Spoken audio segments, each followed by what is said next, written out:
Hello,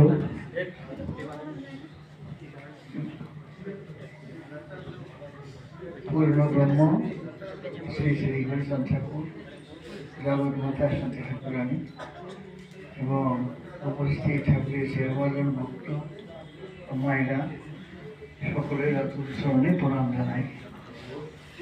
আজকে আমরা যে উদ্দেশ্যে এখানে এসেছি কি বলবো, এই জন্ম উৎসবে সবাই এসে আমার জন্ম উৎসবে, কিন্তু আমি তো অবাক হয়ে যাই, যেহেতু মহাজন যারা তাদের যে জন্ম দিবস পালন করে ভক্তরা, তাই না?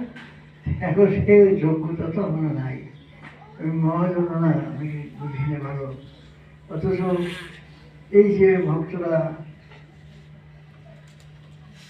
কিভাবে তাদের মনে কি সাড়া দিয়েছে, এই ভাবটা তো আমি বলতে পারবো না, ভক্তরাই বলতে পারে। আমরা এই একটু আগেই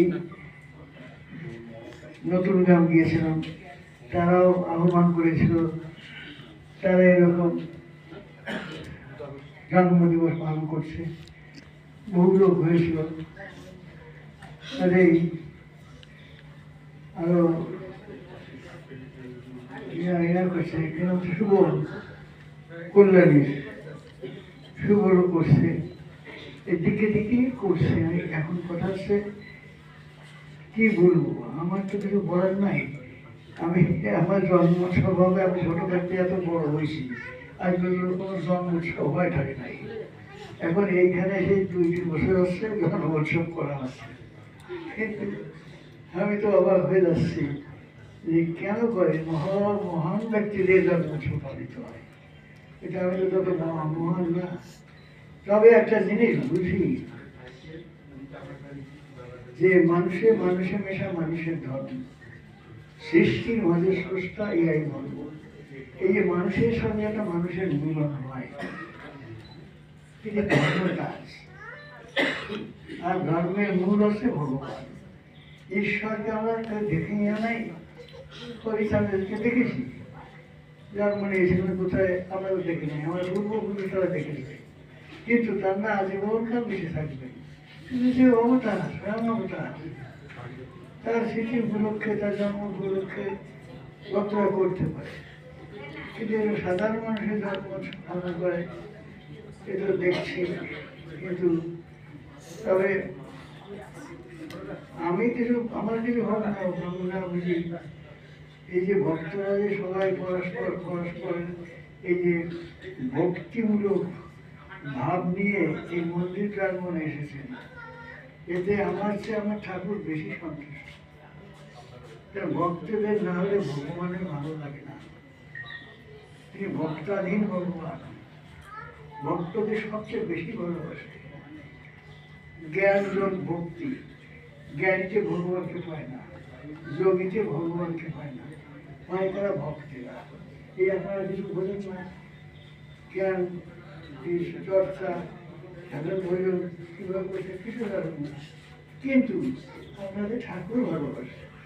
যে ভক্তি আছে, ভক্তি বা যে কোনো উপলক্ষে সবাই আমার সমবেত হয়েছে। আপনারা গুরু বলতেছেন, কিন্তু গুরু হবে না, গুরু আছে ঠাকুর। মাইকটা একটু তুলে না। গুরু ঠাকুর হয়, গুরু মানে শ্রেষ্ঠ, তার উপর আর কেউ নাই। আর আমরা পথ প্রদর্শক, শিক্ষক, মাস্টার, যেটুকু বুঝি সেটুকু বলার চেষ্টা করি। কিন্তু তার মধ্য দিয়ে কেউ এমনভাবে ভক্তি করে, ভক্তির মধ্য দিয়ে সে ঠাকুরের কৃপা সে লাভ করে। কাজে এই যে মিলন, সে ভক্তির মিলন। এই জায়গায় কোনো চাহিদা পাওয়া কিছু নাই, ভক্তি যেখানে ঠাকুর সেখানে। এই জন্য আমি বলছি, আমার উদ্দেশ্যে করলেও আমি কিন্তু যোগ্য নই, কিন্তু ভক্ত যদি ভক্তি করি কিছু করে সে তাদের ব্যাপার। এই জন্য কি আর বলবো, বড় দুঃখ লাগে এত মানুষের ভক্তি করে, আমি কি তার কাউকে ব্যথা দিই না দুঃখ দিই? এই চিন্তা আমি সবসময় রাখি যে আমি যেন আমি নিজে কষ্ট পাই, আমি যেন কষ্ট না দিই। ভক্তি ভগবান, ভক্তকে লাঞ্ছনা করলে, বন্দনা করলে ঠাকুর অসন্তুষ্ট হয়। যে আপনারা প্রার্থনা করবেন যেন এই প্রথমে না হই। কিছু বলবো, সত্যি এরা মানব জীবনে ভক্তের এটা ভারী দৃষ্টান্ত যে আমরা সবাই মিলে গুরুদেবের জন্ম উৎসব করি।